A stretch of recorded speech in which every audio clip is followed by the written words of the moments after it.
Senhor Presidente da Assembleia Geral, Abdullah Shahid, Senhor Secretário-Geral das Nações Unidas, Antônio Guterres, senhores chefes de Estado e de Governo e demais chefes de delegação, senhoras e senhores, é uma honra abrir novamente a Assembleia Geral das Nações Unidas. Venho aqui mostrar o Brasil diferente daquilo publicado em jornais ou visto em televisões. O Brasil mudou e muito depois que assumimos o governo em janeiro de 2019. Estamos há 2 anos e 8 meses sem qualquer caso concreto de corrupção. O Brasil tem um presidente que acredita em Deus, respeita a Constituição, valoriza a família e deve lealdade ao seu povo. Isso é muito. É uma sólida base se levarmos em conta que estávamos à beira do socialismo. Nossas estatais davam prejuízos de bilhões de dólares no passado. Hoje são lucrativas. Nosso Banco de Desenvolvimento era usado para financiar obras em países comunistas, sem garantias. Quem honrava esses compromissos era o próprio povo brasileiro. Tudo isso mudou. Apresento agora um novo Brasil, com sua credibilidade já recuperada diante do mundo. O Brasil possui o maior programa de parceria de investimentos com a iniciativa privada de sua história. Programa que já é uma realidade e está em franca execução. Até aqui foram contratados 100 bilhões de dólares de novos investimentos e arrecadados 23 bilhões de dólares em outorgas.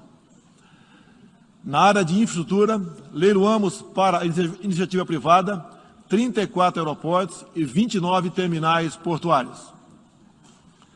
Já são mais de 6 bilhões de dólares em contratos privados para novas ferrovias. Introduzimos o sistema de autorizações ferroviárias, o que aproxima nosso modelo ao americano. Em poucos dias recebemos 14 requerimentos de autorizações para novas ferrovias, com quase 15 bilhões de dólares em investimentos privados. Em nosso governo, promovemos o ressurgimento do modal ferroviário.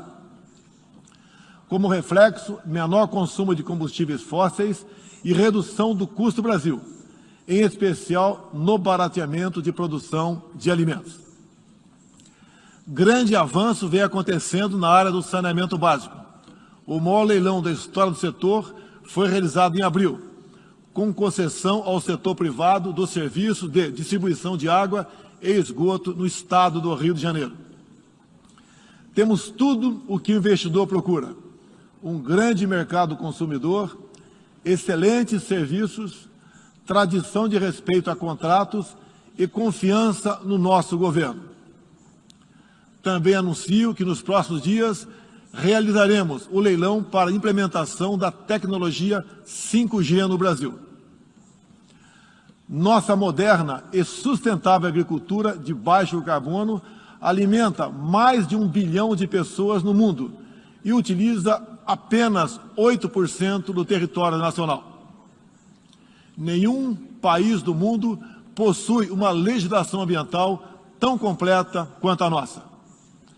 Nosso Código Florestal deve servir de exemplo para outros países. O Brasil é um país com dimensões continentais, com grandes desafios ambientais. São 8,5 milhões de quilômetros quadrados, dos quais 66%, 2/3, são vegetação nativa, a mesma desde o seu descobrimento em 1500. Somente no bioma amazônico, 84% da floresta está intacta, abrigando a maior biodiversidade do planeta. Lembro que a região amazônica equivale à área de toda a Europa Ocidental. Antecipamos de 2060 para 2050 o objetivo de alcançar a neutralidade climática. Os recursos humanos e financeiros destinados ao fortalecimento dos órgãos ambientais foram dobrados, com vistas a zerar o desmatamento ilegal.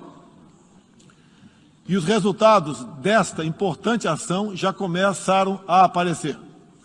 Na Amazônia, tivemos uma redução de 32% do desmatamento no mês de agosto, quando comparado a agosto do ano anterior. Qual país do mundo tem uma política de preservação ambiental como a nossa? Os senhores estão convidados a visitar a nossa Amazônia.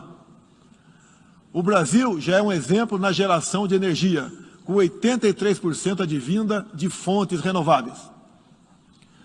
Por ocasião da COP26, buscaremos consenso sobre as regras do mercado de crédito de carbono global.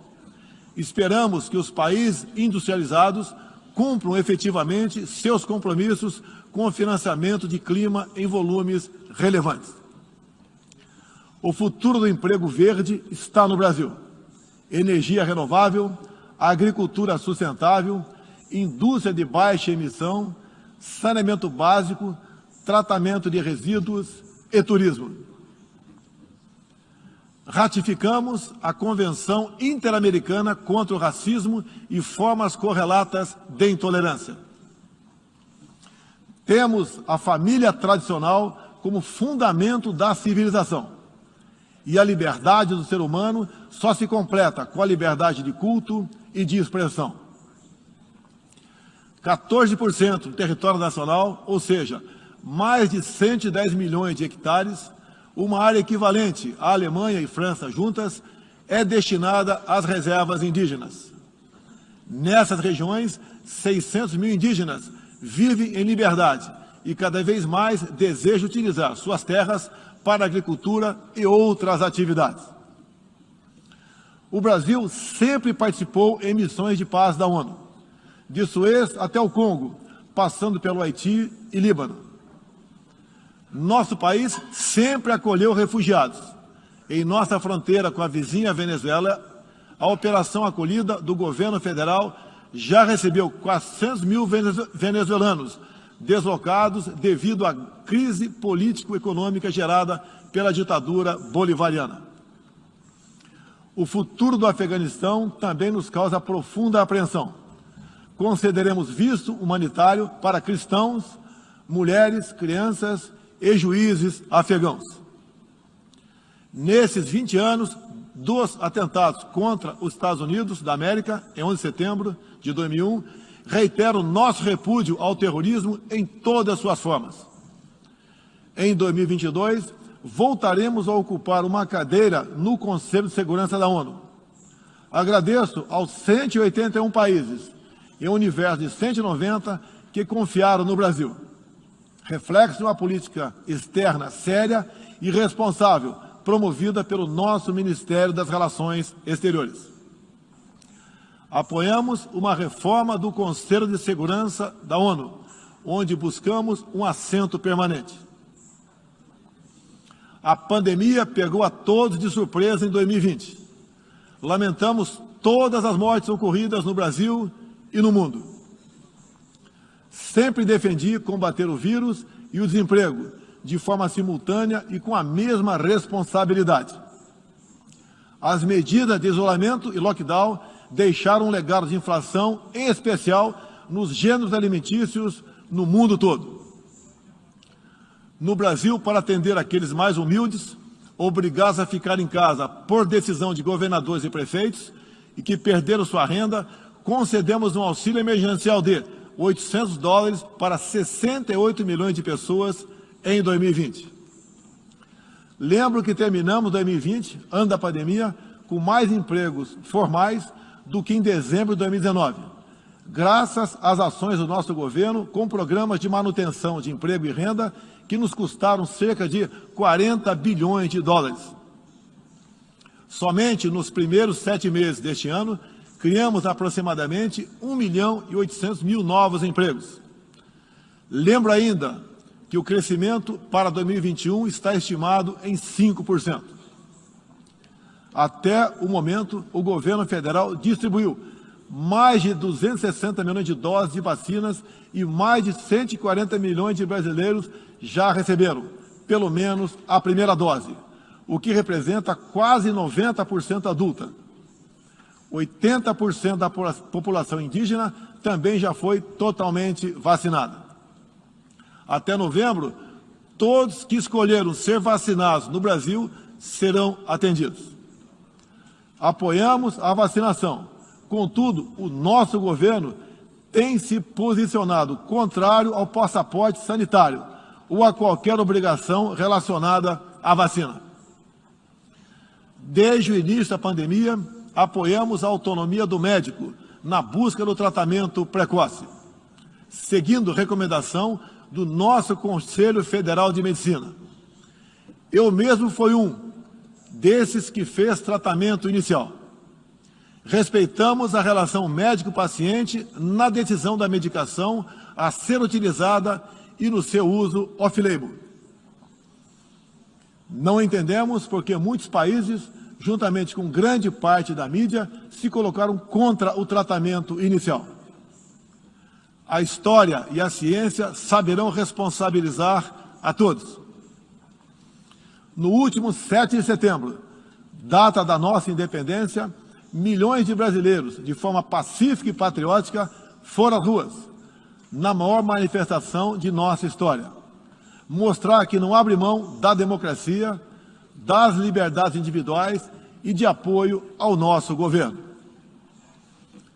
Como demonstrado, o Brasil vive novos tempos. Na economia, temos um dos melhores desempenhos entre os emergentes. Meu governo recuperou a credibilidade externa e hoje se apresenta como um dos melhores destinos para investimentos. É aqui, nesta Assembleia Geral, que vislumbramos um mundo de mais liberdade, democracia, prosperidade e paz. Que Deus abençoe a todos.